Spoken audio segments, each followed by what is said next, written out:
کہ اللہ تعالیٰ جیسے اپنے گھر کی عبادت کے لیے ابابیلوں کو بھیج سکتے ہیں، جیسے اس مقام پر مسلمانوں کی مدد کے لیے ملائکہ آ سکتے ہیں، آج بھی اللہ تعالیٰ مسلمانوں کی مدد کے لیے ملائکہ بھیج سکتے ہیں، بشرطے کہ ایمان صحابہ والا ہونا چاہیے، توکل صحابہ والا ہونا چاہیے۔ اس مقام پر کھڑے ہو کر دعا کریں، ہمارے جو بھی مسلمان بھائی جس مقام پر پریشان ہیں اللہ تعالیٰ ان کی مدد فرمائے، کشمیر کے مسلمانوں کی مدد فرمائے، خاص طور پر فلسطین کے مسلمانوں کی مدد فرمائے، بھائی زبان مجاہدین فلسطین کی مدد فرمائے، بھائی زبان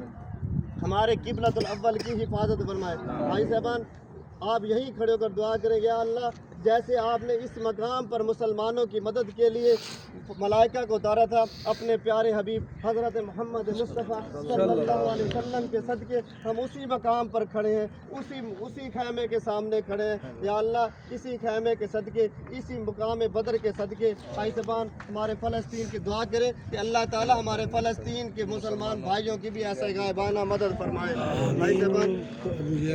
ہم نے مسجد میں جانا ہے، مسجد العریش اس کا نام ہے، خیمے والی مسجد۔ آپ نے 2 رکعت نماز تحیۃ المسجد مسجد العریش کے نام سے ادا کرنی، 2 رکعت نماز تحیۃ المسجد مسجد العریش کے نام۔ اگر یہ لفظ تحیۃ المسجد آپ کو بھول بھی جائے، میں آپ کو بتاؤں، اگر یہ لفظ تحیۃ المسجد آپ کو بھول بھی جائے، آپ نے پریشان نہیں ہونا، بس اللہ اکبر کہنا اور 2 نفل ادا کر لینا۔ دیکھیں بھائی صاحبان 70 بدبخت اس کافر مارے گئے، اس جنگ میں 70 قید ہوئے، اللہ کے نبی صلی اللہ علیہ وسلم نے 70 کے 70 کو ایک ہی گڑھے میں ڈال دیا۔ اس سامنے آپ کو سیمنٹ والا جو گڑھا نظر آ رہا ہے وہ 70 کے 70 بدبخت کافر اسی گڑھے میں ہے۔ اچھا بعض لوگ کہتے ہیں، بعض ہمارے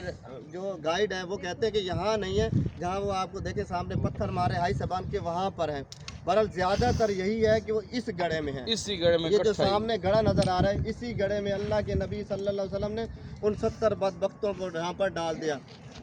ایسے بان یہاں پر کھڑے ہو کر مولانا دعا کراتے ہیں، دعا کر لیں، اس کے بعد آپ نے مسجد میں اذان ہوتی ہے، آپ نے 2 رکعت